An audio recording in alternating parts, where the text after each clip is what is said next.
वीरपुर गांव में यमुना नाम की एक औरत अपने बेटे गोपाल के साथ रहती थी। गोपाल बहुत छोटा था जब उसके पिता चल बसे। पति के जाने के बाद यमुना के पास घर चलाने का कोई जरिया नहीं था। तब उसकी पालतू भैंस शर्मीली ने उसका बहुत साथ दिया। यमुना के पास शर्मीली नाम की एक भैंस थी। उसी के सहारे यमुना ने अपने परिवार को चलाया। यमुना अपनी भैंस का दूध बेचकर घर चलाने लगी। उसकी भैंस का दूध पूरे गांव में मशहूर था।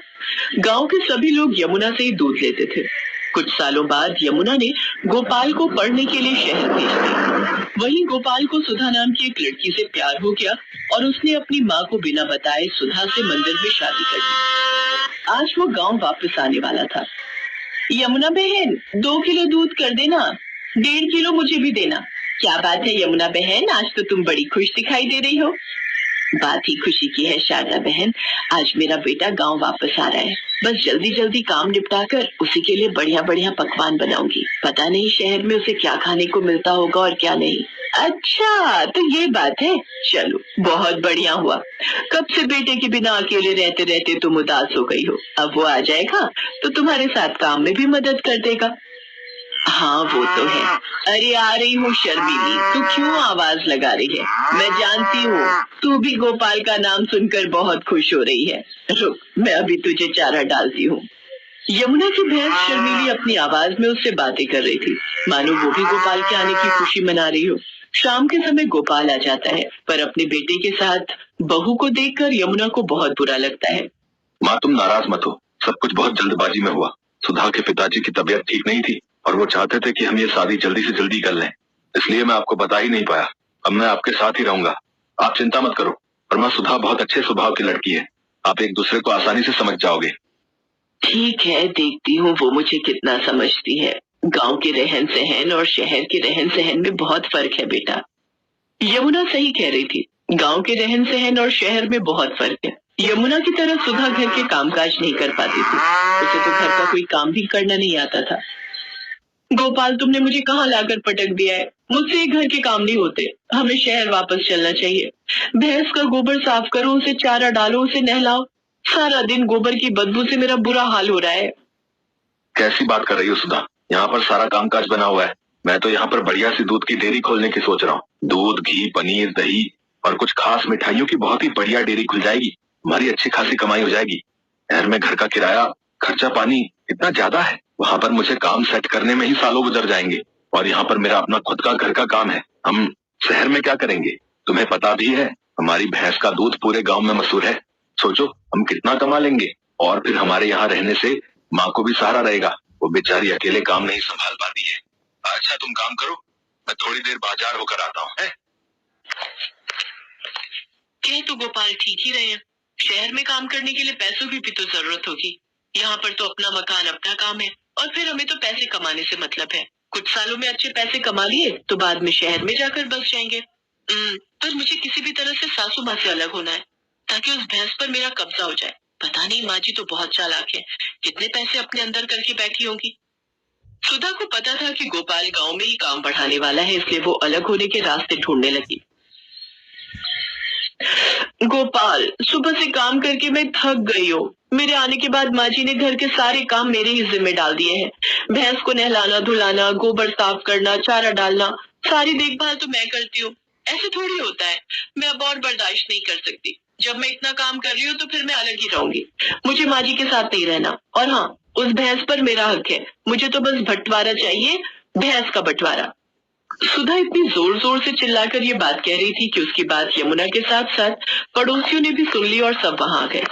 बहू, बंटवारा, वो भी मेरी शर्मीली का?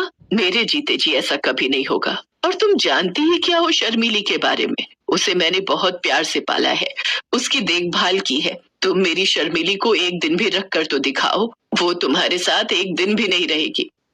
हाँ हाँ, इस भैंस की देखभाल मैं कर लूंगी, आप उसकी चिंता मत करो। पर एक शर्त है, आप बीच में दखलंदाजी नहीं करोगी। मैं जैसी मर्जी भैंस की देखभाल करूं, आप उससे दूर रहोगी। गोपाल, अगर आज बंटवारा नहीं हुआ तो मैं तुम्हें छोड़कर शहर चली जाऊंगी।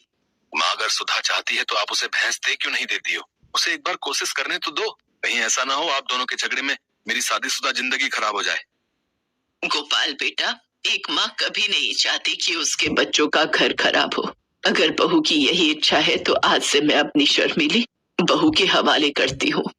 यमुना बहन, इतने सालों से हम देख रहे हैं, शर्मीली को तुमने बहुत लाड़ प्यार से पाला है।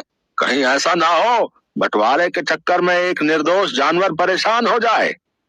सब गांव वाले भी क्या समझाते, सुधा तो बंटवारे की जिद पर अड़ गई थी और ऐसा ही हुआ। भैंस अब पूरी तरह से सुधा के हवाले थी।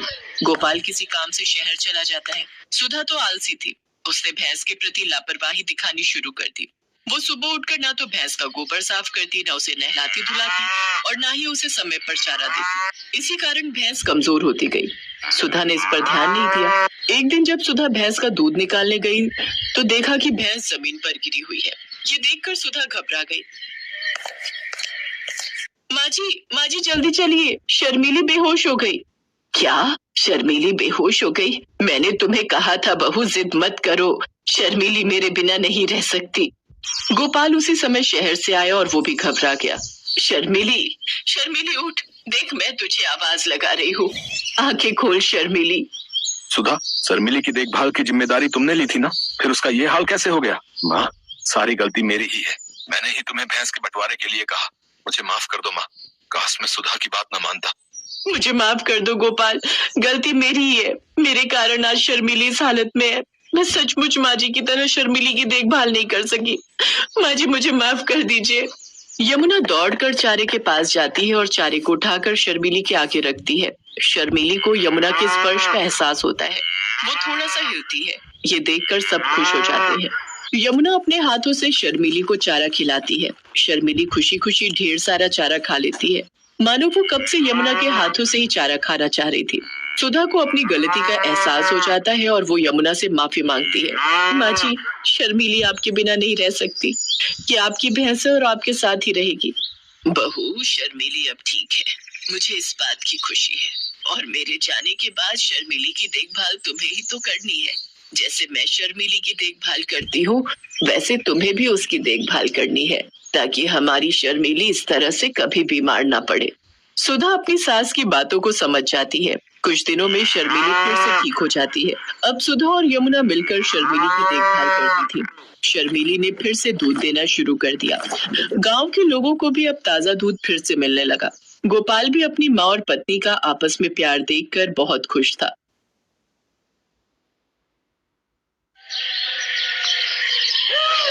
राजेश नाम का एक ऑटो वाला ऑटो चलाया करता था। उसकी बीवी शीतल और 7 साल का बेटा राजू था। वो अपने परिवार के साथ हंसी खुशी जिंदगी बसर कर रहे थे। अजी सुनती हो? हाँ, आ रही हूँ अभी। देखो मैं तुम्हारे लिए क्या लेकर आया हूँ। हाँ बोलिए, क्या हुआ? और इस पैकेट में क्या है? खुद ही देख लो, ये लो खोलो। इसमें तो साड़ी है जी। हाँ पता है मुझे। ये साड़ी किसके लिए है? अरे मेरी प्यारी बीवी, ये तुम्हें दी है तो तुम्हारी हुई ना। ये तो बहुत प्यारी है, पर इसकी क्या जरूरत थी? इतना तो हम पैसा बचा भी नहीं पाते। और ये फालतू के खर्चे क्यों किए आपने? अरे पगली, मैं वैसे भी तुझे कहाँ कुछ दे पाता हूँ। एक साड़ी ही तो है। तू कभी कुछ नहीं मांगती मुझसे। आज थोड़ा धंधे में मुनाफा हुआ तो सोचा आज तेरे लिए एक साड़ी ले चलता हूँ। बहुत दिन से तुझे कुछ दिया ही नहीं। मैं जानती हूँ हालातों को, तभी तो आपसे कुछ नहीं मांगती। चल अब ये बेकार की बातें बंद कर और इसे पहन कर दिखाओ। देखूं तो इसमें मेरी बीवी कितनी सुंदर दिखती है। शीतल साड़ी पहनने अंदर चली जाती है और थोड़ी देर में साड़ी पहनकर बाहर आती है। आहा, देखा साड़ी कितनी सुंदर लग रही है तुझ पर। ये रंग तुझ पर बहुत खिल रहा है। इसी तरह हंसी खुशी से दिन बीत रहे थे। अचानक से राजेश की पत्नी शीतल बीमार हो जाती है और डॉक्टर की फीस और दवाइयाँ देते देते राजेश को अपना ऑटो बेचना पड़ जाता है। अब तो मेरे पास पैसे भी खत्म हो गए और शीतल की तबीयत में कोई सुधार भी नहीं हो रहा। अब पैसे कहाँ से आएंगे? शीतल को इस हालत में नहीं देखा जाता। ऐसा करता हूँ, अपना ऑटो बेच देता हूँ। राजेश ये सोचकर अपनी ऑटो लेकर एक दुकान पर पहुँचता है। भाई मुझे ये ऑटो बेचना है। क्यों भाई, इस ऑटो में कोई खराबी है? ऑटो में कोई परेशानी नहीं है। मुझे पैसों की सख्त जरूरत है।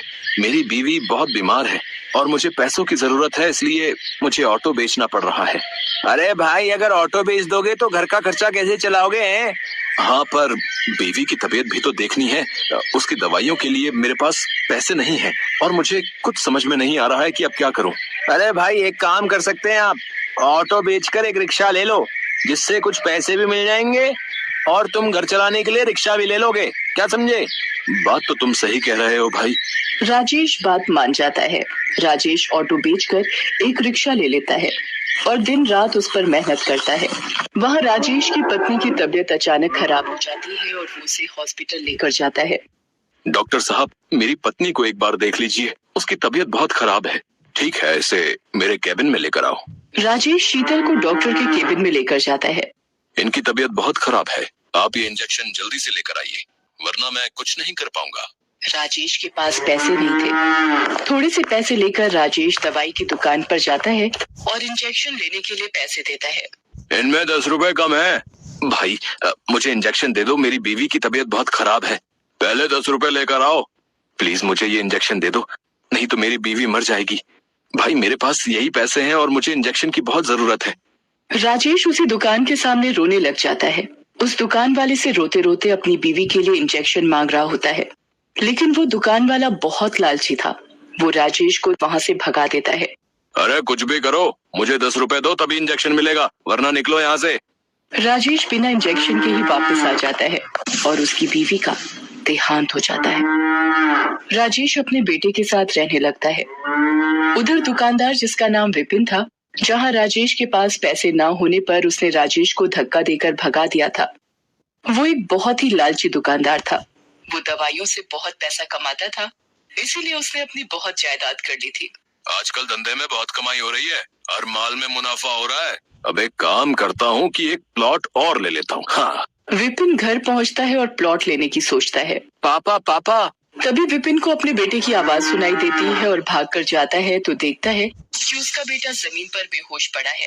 वो अपने बेटे को लेकर अस्पताल पहुँचता है। अब डॉक्टर साहब देखो, अब मेरे बेटे को क्या हो गया है? ये बेहोश कैसे हो गया? पता नहीं, जब मैं इसके पास गया तो ये बेहोश पड़ा हुआ था। मुझे इसका चेकअप करना होगा। डॉक्टर उसका चेकअप करता है तो वो विपिन को बताता है। अब क्या हुआ डॉक्टर, मेरा बेटा ठीक तो है? नहीं। क्या हुआ डॉक्टर? आप जरा तसल्ली रखें। अब क्या बात है डॉक्टर साहब, ऐसा आप क्यों कह रहे हैं? मुझे बहुत दुख के साथ कहना पड़ रहा है कि आपके बेटे को कैंसर है। विपिन के पैरों तले जमीन खिसक जाती है और अब संभालिए अपने आप को। ये क्या कह रहे हो डॉक्टर साहब? ऐसा कैसे हो गया? ये सच है विपिन जी। अब क्या कर सकते हैं? मेरा बेटा ठीक तो हो जाएगा ना? हाँ, उसके लिए कुछ महंगी दवाइयाँ जरूरी हैं और कुछ टाइम इलाज करना पड़ेगा और आपको थोड़ा सब्र रखना पड़ेगा। विपिन अपने बेटे का इलाज करवाना शुरू कर देता है। इस इलाज में बहुत पैसा लगाता है पर उसका बेटा ठीक नहीं होता। एक दिन उसके बेटे की तबीयत ज्यादा खराब हो जाती है तो डॉक्टर उसे दवाई लेने के लिए भेजते हैं। जैसे ही दवाइयों की दुकान पर जाता है, दवाई मांगता है। अब भाई, मुझे ये दवाई जल्दी से दे दो। ये दवाई तो बहुत महंगी है, क्या तुम्हारे पास इतने पैसे हैं? विपिन अपनी सारी जमीन जायदाद गंवा चुका था उसके इलाज में। अब उसके पास कुछ भी नहीं था, सिर्फ चंद रुपयों के अलावा। वो अपने सारे पैसे उसको दिखाता है और कहता है कि मेरे पास ज्यादा नहीं है, बस यही रुपए हैं। इतने में दवाई नहीं आएगी, 100 रुपए और चाहिए। पर भाई, मेरे पास इतने ही पैसे हैं। तो दवाई नहीं मिलेगी, जाओ और पैसे लेकर आओ, जाओ। अब मेरा बेटा बहुत बीमार है, मैं आपके 100 रुपए जल्दी ही चुका दूंगा। चलो हटो, निकलो यहाँ से, पहले 100 रुपए लेकर आओ। तुम्हारे जैसे रोज आते हैं, चलो भागो यहाँ से, गरीब कहीं के। विपिन को पता था कि ये दवाई बहुत सस्ती है और दुकानदार इसे बहुत महंगी बेच रहा है। विपिन उस दुकान वाले से रो रो कर दवाई मांगने लगता है और तभी उसको वो दिन याद आता है जब उसने भी किसी जरूरतमंद को सिर्फ 10 रुपए के लिए दवाई नहीं दी थी। वो अपनी गलती मानता है और समझ जाता है कि करनी का फल तो भुगतना ही पड़ता है और विपिन बहुत रोता है। तभी दुकान वाला विपिन की हालत देख उसके पास आता है और उसको दवाई दे देता है। विपिन को दवाई के कारण अब बहुत देर हो चुकी होती है। अब कुछ देर में अस्पताल नहीं पहुंचा तो उसके बेटे का बचना मुश्किल था।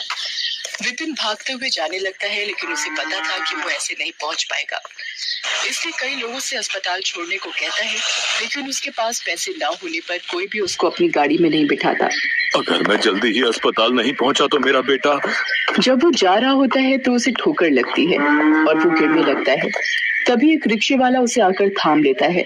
वो वही रिक्शे वाला होता है जिसको दवाई देने के लिए विपिन ने मना कर दिया था, लेकिन फिर भी वो अपने रिक्शे में विपिन को बिठा लेता है और पूछता है, भाई तुम्हें कहाँ छोड़ दूं? मेरा बेटा अस्पताल में है, मुझे वहाँ जल्दी पहुँचना है, लेकिन मेरे पास पैसे नहीं है। कोई बात नहीं, आप परेशान ना हो, सब ठीक हो जाएगा। मैं आपको वहाँ बिना पैसों के छोड़ दूंगा। विपिन बैठे बैठे बस अपने किए पर पछता रहा होता है। उसका लालच उसके सामने आ रहा था। वो अपने किए पर बहुत पछता रहा था, पर समय निकल चुका था। मैंने दूसरों का बहुत दिल दुखाया है और शायद इसीलिए आज मेरी ये हालत है। इसी वजह से मुझे आज ये दिन देखना पड़ रहा है। मैंने न जाने कितनों को दवाई नहीं दी, कुछ पैसों के लिए, और आज मैं भी वहीं खड़ा हूँ। आज मेरे पास भी पैसे नहीं है और दवाई की जरूरत है। सबको ऐसा ही महसूस होता होगा जैसा कि मैं लाचार महसूस कर रहा था। विपिन हॉस्पिटल पहुंचता है और वहां जाकर दवाई डॉक्टर को दे देता है। वहां उसके बेटे की तबीयत और खराब हो रही होती है। ये सब उससे देखा नहीं जाता और उसकी आंखों से आंसू की धारा निकल पड़ती है। तभी उसको भगवान की मूर्ति दिखाई पड़ती है। भगवान, मेरे कर्मों की सजा मेरे बच्चे को मत दो। जो सजा देनी है मुझे दे दो, पर मेरे बच्चे को बख्श दो। और ये कहकर वो फूट फूट कर रोने लगता है। तभी डॉक्टर वहां आते हैं और बताते हैं कि उनका बेटा अब ठीक है। विपिन राहत की सांस लेता है और उसके कुछ समय बाद विपिन का बेटा ठीक होकर घर आ जाता है।